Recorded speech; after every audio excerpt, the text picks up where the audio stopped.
আসসালামু আলাইকুম ওয়া রাহমাতুল্লাহি ওয়া বারাকাতুহু।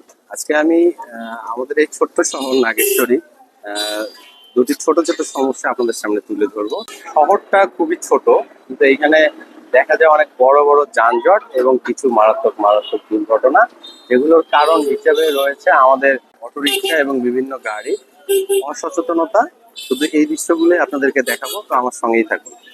আমি দেখাচ্ছি আপনাদেরকে এই যে অটোরিকশাগুলো রাস্তার 1/3 জায়গা শুধুমাত্র এই অটোরিকশাগুলো পার্ক করে রাখার জন্য প্রয়োজন। দেখুন, 2 সারি, কোনো কোনো জায়গায় 1 সারি বা 3 সারি পর্যন্ত রাখা আছে শুধু এই অটোরিকশাগুলো।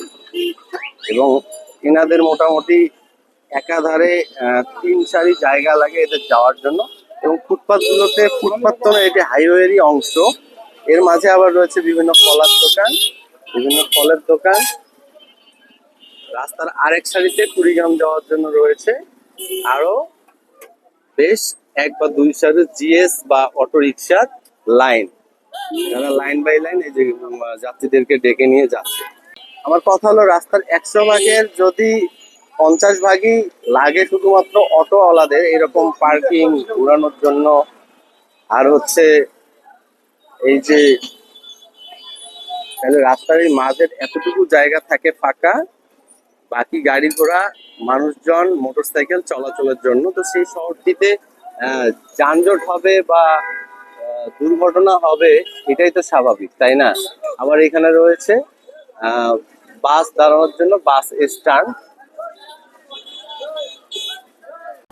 দেখুন, রাস্তার 2 সারি, এই যে দুটি অটোরিকশা, এদিকে অটো সেদিকে অটো, তার সামনে আবার রয়েছে আরো একটি অটো স্ট্যান্ড, যেখানে 3 সারি অটো না রাখলে তাদের শান্তি হয় না। এই যে এদিকে যাবেন, এই রোডেও অটো স্ট্যান্ড, এইটা একটা অটো স্ট্যান্ড। মানে এগুলা অফিসিয়াল না, আনঅফিসিয়াল, তাদের নির্দিষ্ট জায়গা রয়েছে অটো রিক্সা দাঁড় করানোর জন্য। তারপরেও তাদের এইরকম আনঅফিসিয়াল জায়গা দরকার, মানে যার যেইখানে খুশি সেইখান থেকে এইভাবে যাত্রী নিয়ে চলাফেরা করতেছে। এতে জনদুর্ভোগ এবং ব্যাপক যানজটের সৃষ্টি হয়, তৈরি হয়। প্রতি বছর মারাত্মক মারাত্মক কিছু দুর্ঘটনার ইতিহাসও রয়েছে এই নাগেশ্বরী বাস স্ট্যান্ডে।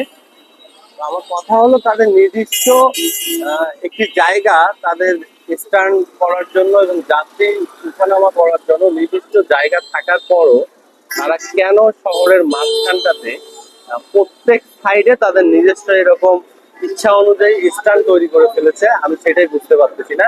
তো সকলের একটু দৃষ্টি চাই এই বিষয়টাতে। ধন্যবাদ সকলকে।